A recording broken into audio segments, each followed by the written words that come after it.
Certa vez, um monge e o seu discípulo caminhavam à beira de um rio quando perceberam um pequeno lagarto afogando-se em meio às águas. Em uma ação rápida, o monge jogou a sua mochila no chão e pulou no rio para salvar o lagarto, que era um pouco maior que sua mão. Assim que conseguiu agarrá-lo, o monge foi surpreendido com uma mordida no seu dedo. Por causa da dor, ele acabou largando o bichinho, que caiu de novo na água. Poucos segundos depois, após se recuperar do impacto causado pela dor, o monge, mais uma vez, agarrou o lagarto para tirá-lo das águas e, de novo, levou outra mordida, agora em seu pulso. Mais uma vez, por conta do susto, ele soltou o lagarto no rio novamente. Em seguida, ele avistou alguns galhos flutuando por perto, agarrou-os e com eles conseguiu resgatar o lagarto. Agora sim, teve sucesso em tirá-lo da água e finalmente salvá-lo. Depois de toda a cena, seu discípulo lhe perguntou intrigado: Mestre, na primeira vez que você tentou salvar o bichinho, ele o atacou. Mordeu a mão que o salvava. É um selvagem, ingrato. E mesmo assim, você insistiu e ele o atacou novamente.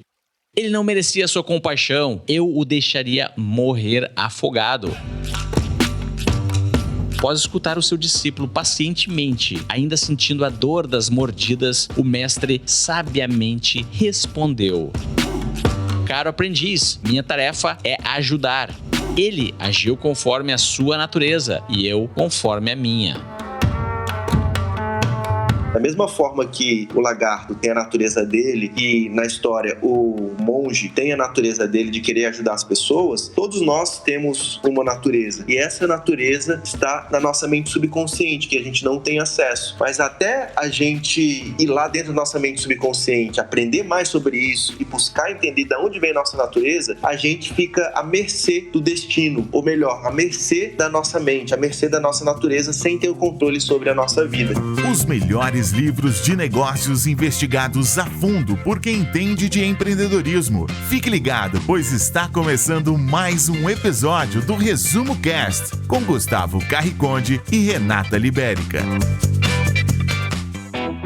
O livro Desbloqueie o Poder da Sua Mente foi publicado em 2018. O autor é o hipnoterapeuta Michael Arruda, presidente da Omni Brasil.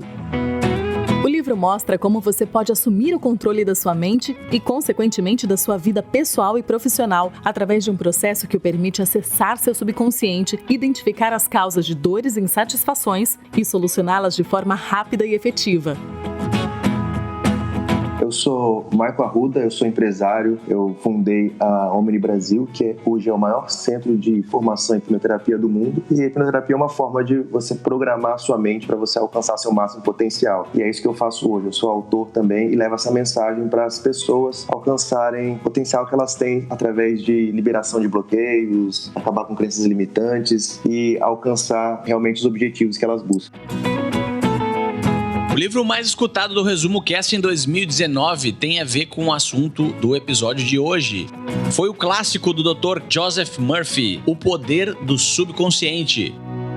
Por isso resolvemos revisitar esse assunto e lembrar que, tão importante quanto conhecer as teorias das coisas que acontecem no mundo externo, é preciso entender o que acontece dentro da nossa própria mente para ter sucesso no mundo dos negócios ou em qualquer outra área ou atividade humana.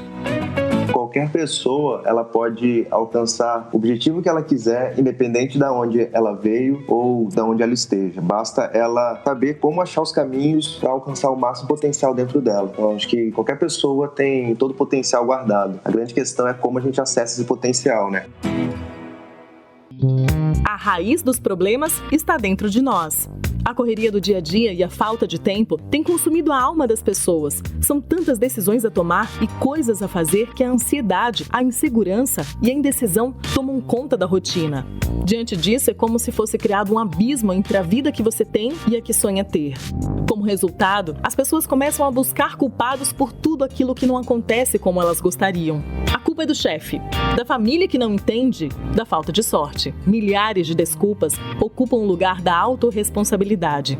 E o mais triste que acontece com quem se vê nesse ciclo de sofrimento é que a dor da alma se transforma em dor física, E a partir daí começa uma jornada por médicos e medicamentos que possam fazer parar de doer essas feridas tão profundas.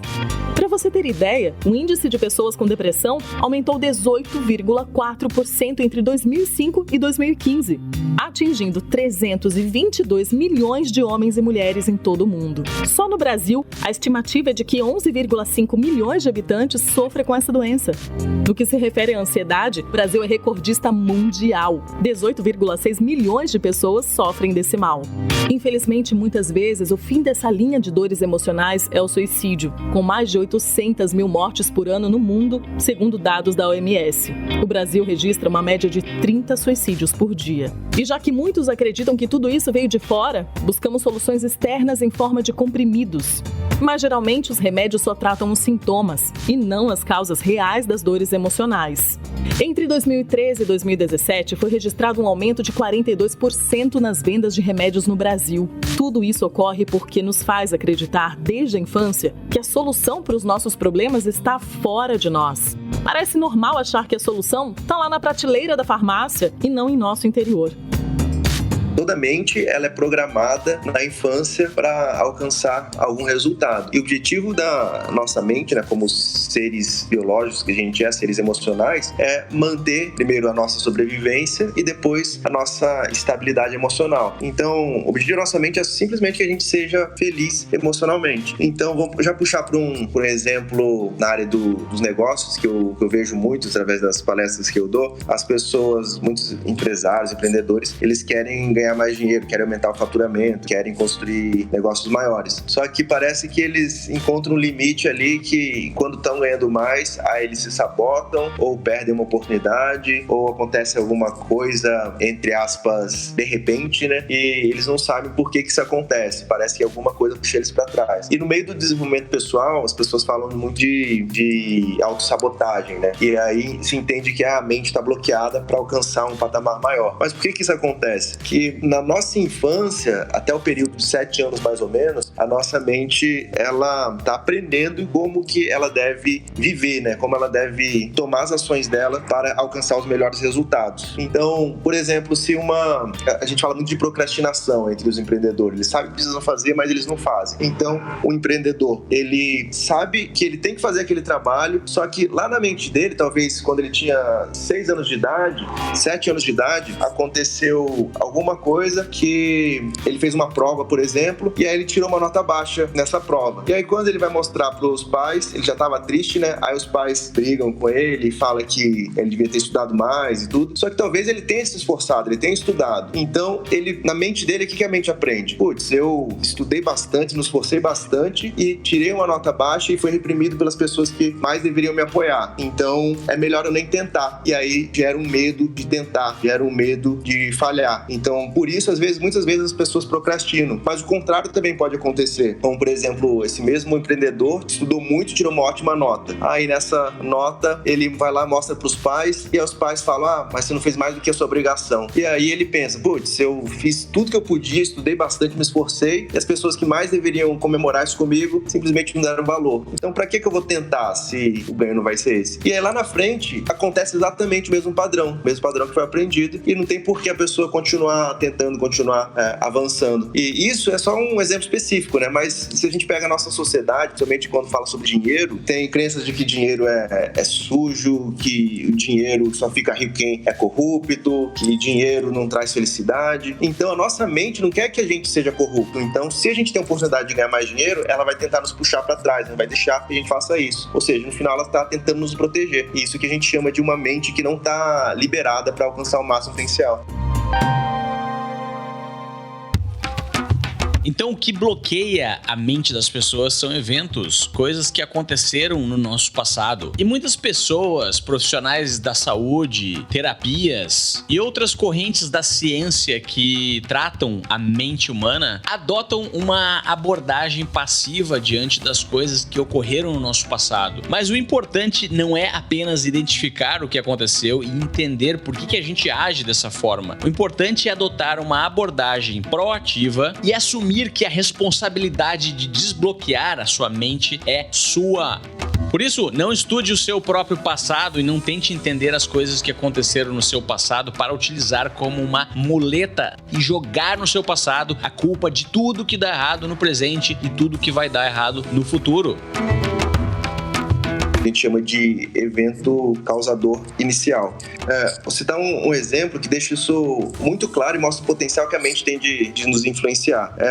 Um caso de uma mulher que ela era muito obesa para o peso dela e para a altura dela, era muito obesa, e ela falava que comia muito porque era ansiosa. Essa é a justificativa que a nossa mente nos dá. Só que, no fundo, quando a gente foi buscar a real causa, e como que a gente busca a real causa? É através do processo da hipnoterapia, né, que é um processo bem emocional, porque a emoção que envolve a nossa mente mais profunda, e no livro, por isso que tem alguns exercícios que é necessário ser feito uns áudios de auto-hipnose para acessar essas partes mais profundas. Mas no caso, quando o hipnoterapeuta com essa cliente estava buscando essa causa mais profunda, o que fez ela engordar? Achou ela com 5 anos de idade, quando o padrasto dela, deveria ser a pessoa que deveria protegê-la, tinha abusado dela. E ela contou para a mãe, mas a mãe não acreditou. Tudo bem, aquilo passou, ela se tornou adolescente, com 13 anos de idade, ela era uma garota bem bonita e os meninos da escola naquela época, queriam só ficar com ela e pegá-la, e ela ficava meio assim, né, se sentindo usada, sentindo que as pessoas só queriam usá-la. Tudo bem, isso também passou, ela não ficou obesa, e aí, só que esses eventos foram ficando registrados na mente dela. Então, ela finalmente casou, com 25 anos de idade, ela descrevia o marido dela como um príncipe encantado, né, fazia tudo por ela, era o cara mais perfeito que ela já encontrou, e na lua de mel, num jantar, eles estavam conversando, e o marido dela, para abrir o coração para ela, ele olhou para ela e falou: amor, eu preciso confessar uma coisa, você realmente mudou a minha vida, porque eu não era esse homem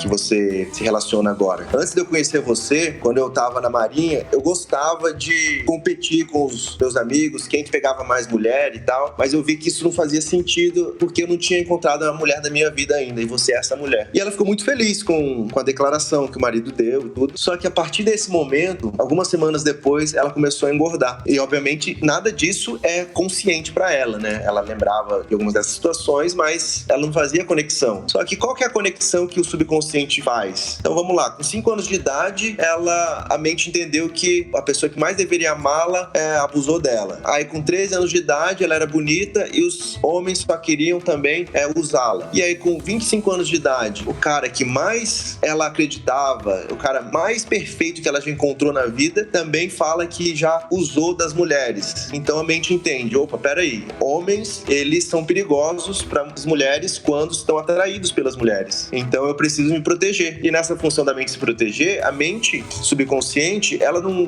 consegue pensar, raciocinar, não consegue explicar para ela isso. A forma que ela tem de se proteger é, bom, se eu sofro perigo quando eu sou atraente, então é só eu deixar de ser atraente. Então ela fica obesa, a mente faz ela ter compulsão alimentar, faz ela ficar ansiosa para comer mais, muda nível hormonal, muda tudo que for preciso para ela ficar com sobrepeso. E assim, nenhum homem vai se atrair por ela e ela tá segura. A mente que alcançou o objetivo que ela precisava. E todos esses fatos são encontrados durante o processo, né, emocional de hipnoterapia, e o hipnoterapeuta, junto com a cliente, ainda nesse estado emocional, basicamente explica pra mente que isso foi uma situação específica do momento, que ela não precisa generalizar isso. E quando a mente entende que é algo específico, aí naturalmente todo o organismo, todo o sistema muda e a pessoa naturalmente começa a emagrecer, que foi o que aconteceu com ela.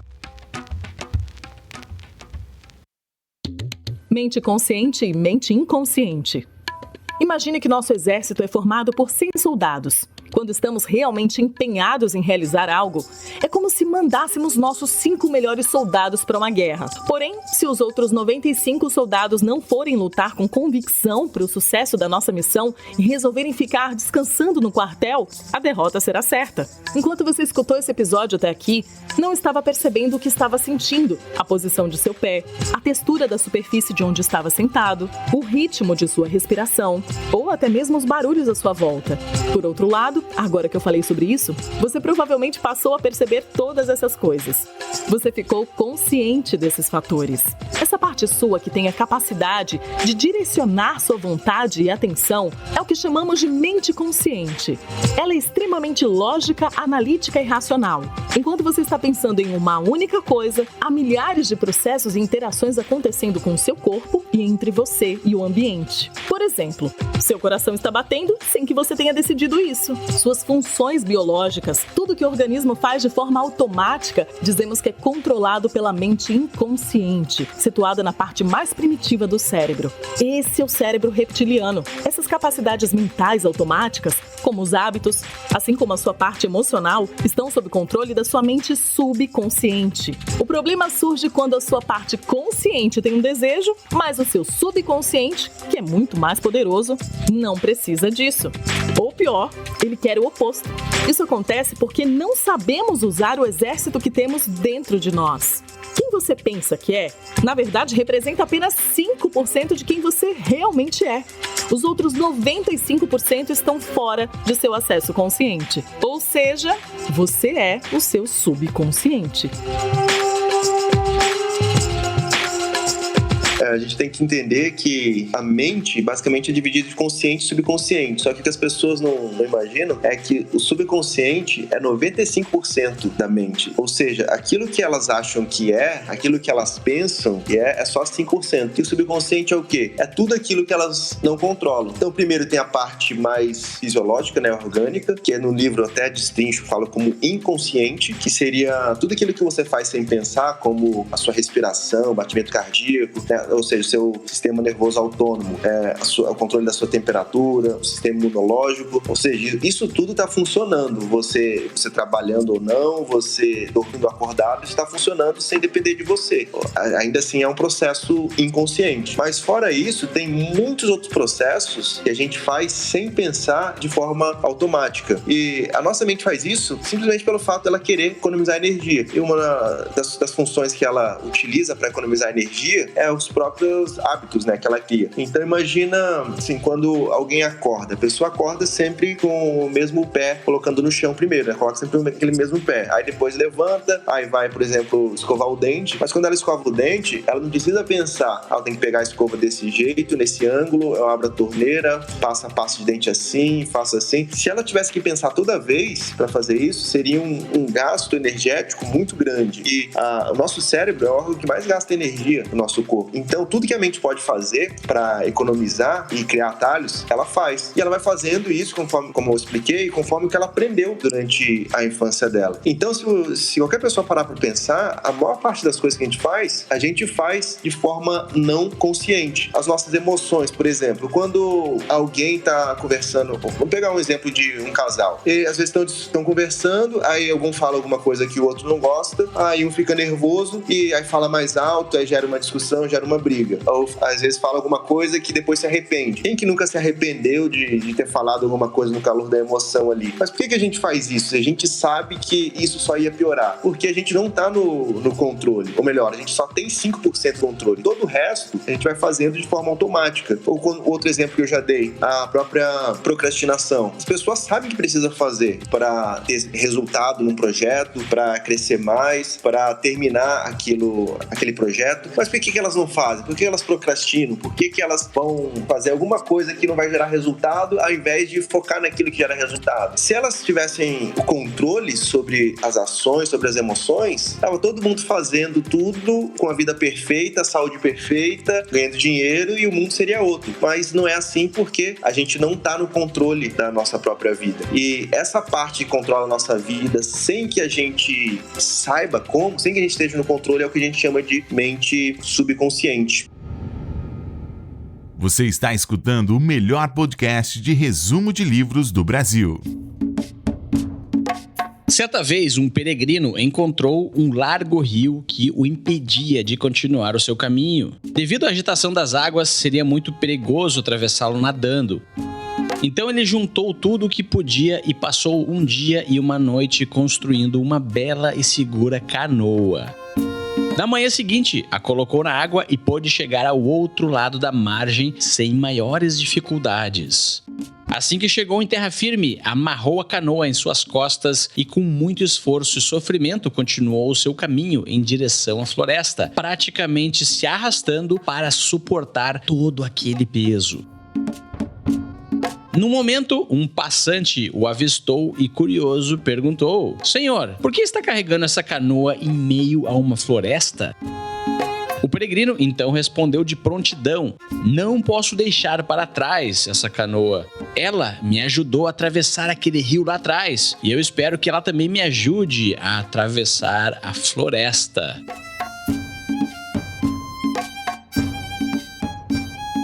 Legal essa história que ela deixa muito representativa como a gente vive a nossa vida nos convencendo daquilo que a gente sempre foi. E o grande problema disso é que se a gente se mantém convencendo daquilo que a gente sempre foi, a gente não consegue mudar, a gente não consegue ver novos horizontes. E, de certa forma, isso que representa a hipnose. A definição de hipnose, a definição, vamos dizer assim, mais científica, é quando uma sugestão ou ideia atravessa aquela nossa parte consciente, eu expliquei, e ela entra direto na nossa mente subconsciente. Por exemplo, quando a gente está vendo um filme, a gente sabe que aquilo ali são personagens, que é uma ficção, é uma história criada. Só que ainda assim, se a gente está atento, prestando atenção, a gente ri, a gente se emociona, às vezes a gente até chora com algo que não é real. Ou seja, naquele momento a gente foi hipnotizado, porque aquela ideia do filme, a mensagem, a sugestão que o filme nos passou, a gente permitiu que atravessasse a nossa mente consciente, que sabe que aquilo é uma mentira, que é uma ficção, e permitiu que ele entrasse na nossa mente mais profundo, subconsciente, que mexe com as nossas emoções. Então aquela mensagem conecta com a gente e fica gravado. Por isso que as histórias dos filmes mexem tanto, e a gente lembra dos filmes e muitas vezes a gente se motiva, se inspira com os filmes. Só que isso é um filme, uma história nos hipnotizando, né? Mas imagina agora a gente mesmo repetindo sugestões para nós mesmos. Por exemplo, como a história da canoa, só porque alguma coisa funcionou para você no passado ou foi daquela forma para você no passado, a gente sem perceber passa nos auto-hipnotizando com as sugestões que a gente nos dá diariamente. E às vezes as pessoas ficam curiosas, né? Falam, não, mas eu não fico repetindo coisa pra mim diariamente. Na verdade, sim, todo mundo, a todo momento, tá repetindo afirmações que veio do passado. Então, por exemplo, se você não conseguiu fazer algo que você deveria fazer dentro do prazo, e aí você simplesmente pensa, mas eu nunca entrego no prazo mesmo, ou sempre atraso. Ou às vezes coisas até mais simples, né? Você precisa falar com algumas pessoas e você fala, mas eu sou tímido, eu não falo tão bem, eu não sei escrever tão bem, eu não faço isso tão bem. Só porque você sempre foi assim, você continua repetindo isso pra você todos os dias de uma forma automática. E isso reforça a cada dia e te torna cada vez mais assim. Aí você entra num ciclo vicioso e você realmente não consegue sair disso. E por isso que é importante a gente entender como a nossa mente funciona no processo automático, porque só quando a gente entende, a gente consegue dar um stop, né, parar a nossa mente e começar a prestar atenção em que a gente pode mudar para aí sim a gente começar a construir uma versão nossa da forma que a gente gostaria de construir.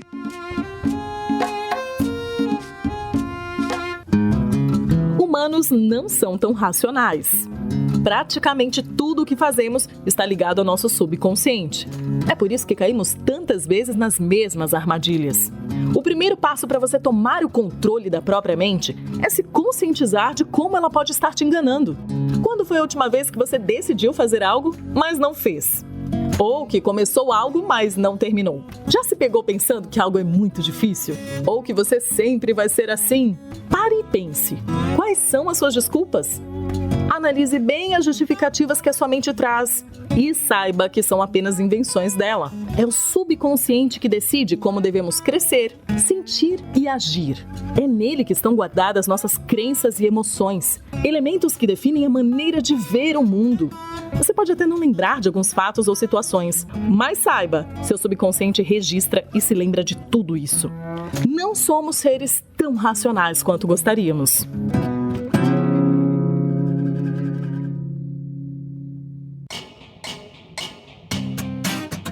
As 7 regras da mente.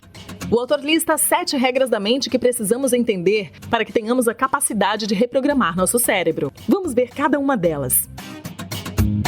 Regra número 1. Todo pensamento ou ideia causa uma reação física. Como você pode estar percebendo, corpo e mente estão sempre conectados. No momento que você inicia um pensamento, alguma emoção pode ser ativada e o seu organismo imediatamente começa a se preparar para lidar com aquilo. Essa regra explica por que ficamos arrepiados ao assistir um filme de terror, por exemplo. O medo ou o susto experimentado com determinada cena faz a pele reagir. Perceba que basta trocar o filme de terror por qualquer outro gênero mais suave que o seu corpo, as suas reações físicas irão mudar. Isso acontece porque a mente subconsciente não sabe a diferença entre o real e o imaginário. Então esteja atento às reações do seu próprio corpo e perceba quais os pensamentos poderão causá-las. Regra número 2. O que é esperado tende a ser realizado. Você já ouviu falar do chamado efeito placebo? Ocorre quando, em testes ou experimentos científicos, os médicos passam uma pílula de farinha, por exemplo, para os pacientes que acreditam estar tomando o medicamento real, a fim de testar como eles respondem.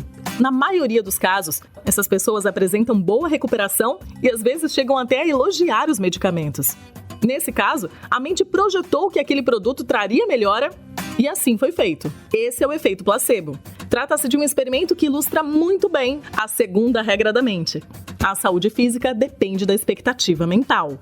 O que ainda é um tanto polêmico para os incrédulos é expandir essa regra para outras áreas da vida, como profissional ou pessoal.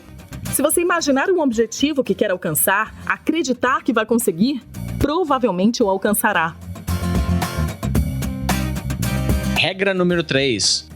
A imaginação é mais poderosa do que o conhecimento quando lidamos com a própria mente. A razão é facilmente anulada pela imaginação. Imagine seu parceiro traindo você com outra pessoa. Imagine alguns detalhes dessa cena. Mesmo que você não esteja atualmente em um relacionamento ou mesmo que você tenha certeza de onde está o seu parceiro ou parceira, um certo desconforto começa a surgir no seu corpo, não é verdade? Regra número 4. Uma vez que um conceito foi aceito pela mente subconsciente, ele permanecerá lá até ser substituído por outro. A partir do momento que você aceita algo como verdade, isso vai se manter até que surja outra ideia mais forte. Quanto mais tempo uma ideia permanece, maior é a dificuldade para trocá-la por uma nova. Para mudar atitudes e comportamentos, é necessário mexer primeiro em nossos pensamentos. Regra número 5. Cada sugestão aceita cria menos oposição às próximas sugestões. Imagine que você vai para o seu trabalho e logo no início do dia alguém lhe diz: "Nossa, você está com uma cara de acabado." Se for apenas uma pessoa, você talvez nem se importe muito. Porém, se mais 3 pessoas te disserem isso, você provavelmente irá ao banheiro já pensando estar com uma aparência péssima e lava o seu rosto para dar uma animada. A partir daí, você entra num fluxo e passa a se sentir cansado mesmo, confirmando aquilo que as outras pessoas te disseram. A lição que fica é: comece construindo o que você quer na sua mente pouco a pouco, pois cada pequena sugestão irá criar menos oposição às sugestões que irão vir posteriormente. Regra número 6.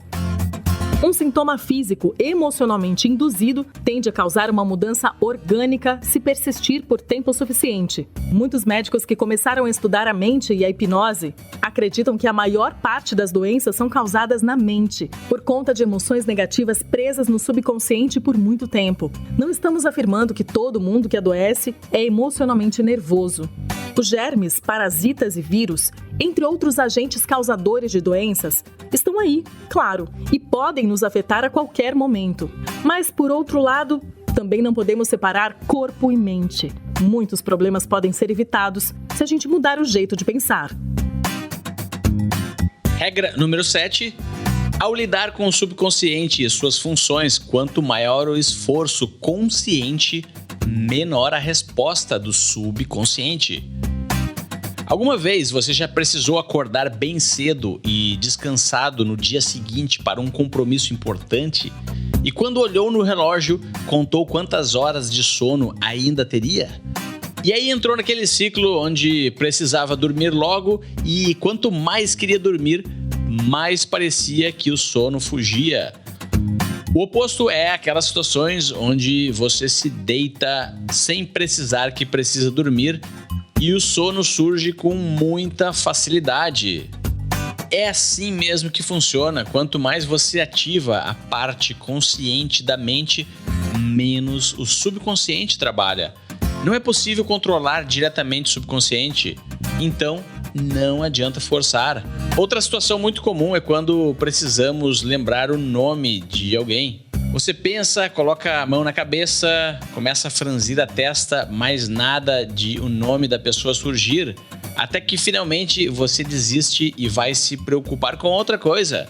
E nesse momento, como num passe de mágica, o nome vem à sua mente. A lição que fica é: entenda o que você precisa lembrar ou precisa fazer, mas não se torne neurótico e nem se esforce demais, pois não é assim que o subconsciente responde.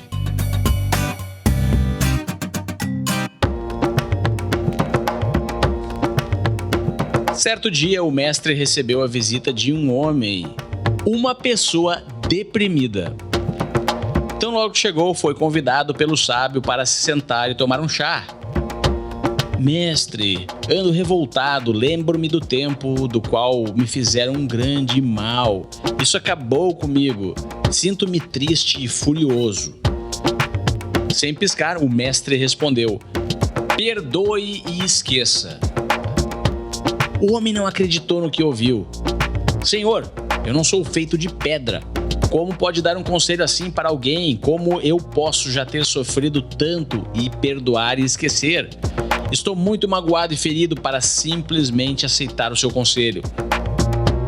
Foi quando então o mestre concluiu: então, eu vou te dar uma outra opção. Não perdoe e não esqueça.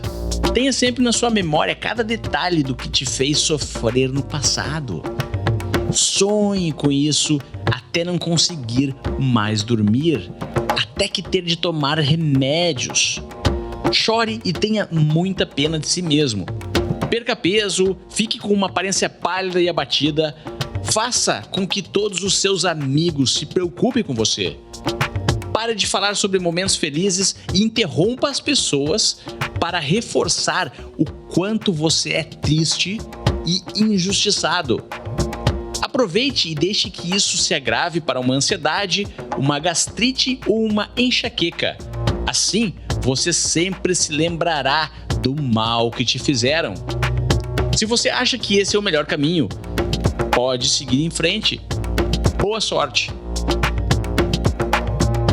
Exatamente como fala essa história, Gustavo, é que não importa como está a situação da vida da pessoa no momento atual. Se ela não quer que a vida dela piore ou continue igual, ela não precisa focar naquilo, porque se ela focar naquilo, a tendência é que ela piore ou continue igual. Então sempre é melhor você pensar em algo positivo, dar uma sugestão positiva, porque ruim já tá. Então a única caminho que tem é melhorar. E eu falo isso com conhecimento de causa, porque eu sei o que é estar numa situação difícil, né? E um dos ápices negativos da minha vida, como esse, inclusive eu comento no livro, foi numa noite de Natal que eu não tinha nada para comer e nem pessoas para me ajudarem. Mas naquele momento eu tava com a mentalidade positiva, acreditando que aquilo seria uma situação temporária. Então, por mais pessimista que você seja, que se você estiver ouvindo isso, se você for muito pessimista, por mais pessimista que você seja, ser pessimista já te levou a essa situação. Então, se dê uma chance de sair dessa situação, porque com exercícios simples como esse, você pode sim mudar a sua vida e ter resultados rápidos. A gente tem relatos desde do antigo Egito, assim, há 4.000 anos antes de Cristo, onde tem relatos onde colocavam pessoas em templos do sono, pessoas enfermas, e deixavam ela lá por dias, por 1, 2 dias, e depois essas pessoas saíam lá curadas. E de lá já via que o que a mente espera que aconteça, ela tende a realizar no próprio corpo. Então daí veio a base da hipnose, né? Aí depois ali do antigo Egito, muita coisa da idade média ali, daqueles bruxos e feiticeiros, eram hipnose na época. Mas tudo tá ligado com o que a mente espera, o que a mente acredita tende a acontecer. Mas só recentemente assim, em 1950 mais ou menos, é que começou esses processos de hipnose onde tem realmente o entendimento de como a linguagem pode afetar a mente de uma pessoa. Então, de forma bem resumida, o que acontece é, através de um relaxamento mental, a mente consciente, que é essa parte aí, esse 5% que julga e critica, que analisa se algo é real ou é falso, essa parte, quando ela fica bem relaxada, a gente diz que ela fica fora de cena. Então, ela não está julgando se algo é real ou falso. Então, quando ela está fora de cena, se vem uma sugestão ali do profissional e a sugestão é útil para o cliente, essa sugestão vai entrar direto na parte mais profunda da mente dele, que é o subconsciente. E como ela entra na parte mais profunda, imediatamente ela começa a fazer efeito, porque não tem mais nenhuma barreira ali contra essa sugestão recebida do profissional. Então, a partir dali que a hipnose, em 1950 mais ou menos, que a hipnose começou a surgir como uma profissão mais terapêutica, assim, para ajudar pessoas, né? E hoje isso desenvolveu bastante, né? Hoje a gente faz, inclusive, pesquisa científica. A minha empresa, especificamente, faz, inclusive, pesquisas científicas junto com a Universidade de Zurique para mostrar que a hipnose é, de fato, um estado real, algo real que acontece dentro do cérebro.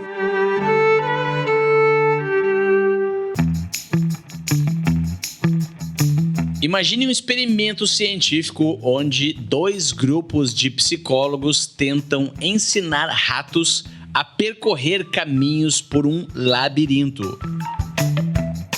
Então, Gustavo, e interessante que muita gente acha que esse negócio de mente subconsciente, de pensamento influenciar, é mais balela, né? É pseudociência, né? Mas, na verdade, tudo isso que a gente está conversando aqui, e como eu coloco no meu livro, tem estudos e embasamentos científicos por trás. Um que eu poderia citar aqui, que eu até comento no meu livro, é um experimento que foi feito com os psicólogos que mostram o quanto o nosso pensamento pode influenciar no resultado externo. O experimento, em resumo, foi o seguinte: pegaram um grupo de psicólogos e deram 2 grupos de ratos para eles e falaram que o grupo A dos ratos eram mais inteligentes porque eles eram geneticamente modificados, eles tinham uma super inteligência, enquanto o grupo B de ratos era simplesmente ratos comuns. E a tarefa dos psicólogos era ensinar os ratinhos a atingirem lá um certo ponto num labirinto, sendo que eles teriam exatamente o mesmo tempo, exatamente a mesma quantidade de tentativas para ensinar e passar as lições para esses ratos. Então foi feito o estudo. Só que o detalhe que os psicólogos não sabiam era que os ratos eram exatamente iguais, não tinha mais inteligente e nem menos inteligente. Eles eram exatamente os mesmos. Só que quando os psicólogos foram fazer os ensinamentos para os ratinhos e tentar ensinar eles a chegar no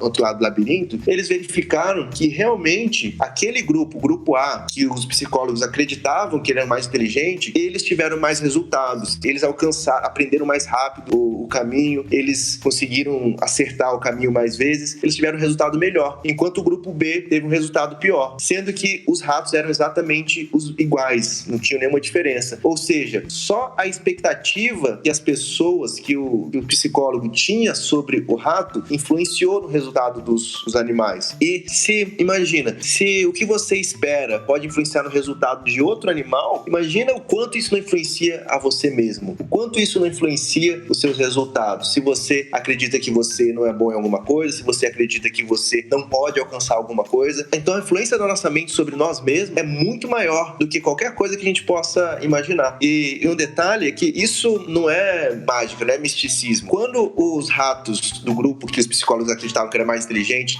tiveram esses resultados, eles tiveram esses resultados porque, de certa forma, os pesquisadores verificaram depois, de certa forma, os estudantes, eles eram mais pacientes para ensinar os ratos, eles ensinavam assim com mais cuidado e isso fazia eles terem mais resultados. Ou seja, pequenos detalhes que os próprios psicólogos, estudantes que estavam participando do experimento, eles nem reparavam de forma consciente, eles faziam de forma subconsciente só porque eles esperavam que aqueles animais eram mais inteligentes. Então, quando a gente espera alguma coisa de nós mesmos, a gente age de forma diferente, sem perceber.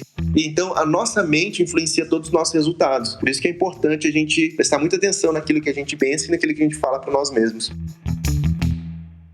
E é por isso que no próximo episódio do Resumo Cast iremos falar sobre o livro Grande Potencial, que é um best-seller já lançado em 2018 do mesmo autor de O Jeito Harvard de Ser Feliz, que traz uma tese muito atual e muito relevante para os empreendedores que precisam montar as suas equipes, pois negócios, empreendimentos é um esporte coletivo de equipe. Se você conseguir fazer com que as pessoas que te cercam cresçam e atinjam o sucesso, quase que automaticamente o seu sucesso está também garantido. Imagine então como seria o mundo se você conseguisse desbloquear não só o poder da sua própria mente, mas também o poder da mente das pessoas que te cercam, das pessoas da sua equipe. Então, muito obrigado, Gustavo, pela oportunidade aqui da gente conversar um pouquinho sobre isso e divulgar essa mensagem tão poderosa que é como as pessoas podem aumentar o poder que elas têm sobre a própria vida, né? E se você aí que estiver ouvindo quiser mais informação sobre isso, segue lá nas minhas redes sociais, Maico Arruda Oficial, e onde todo dia eu posto conteúdos novos sobre esse assunto. E se você ficou curioso sobre a hipnose, como que é esse processo, como que esse negócio funciona, será que funciona mesmo? Você pode experimentar isso agora, se você quiser, de forma gratuita, através do aplicativo Plenamente. Só baixar aí o aplicativo Plenamente na Apple Store ou na Google Play e fazer lá um áudio de auto-hipnose e você vai sentir aí na hora como que a hipnose é muito poderosa. E o Resumo Cast vai ficando por aqui hoje, espero que tenha gostado desse episódio. Queria agradecer muito especialmente aos nossos apoiadores que permitem que o canal continue no ar e continuemos produzindo conteúdos como esse. Obrigado ao Luiz Alberjante, Daniel Monteiro, Rodrigo Orestes, Adans Layon, Almir Santos, Alberto Santana, Rodrigo Boshardi, Benicum, Guga Weigert e José Carlos Fortes. Esses são grandes empreendedores que estão nos ajudando a empoderar a humanidade com o conhecimento dos livros. E se você quer ser um deles, visite resumocast.com.br/apoia-se e entre para a nossa campanha de financiamento coletivo. Um grande abraço e até a semana que vem.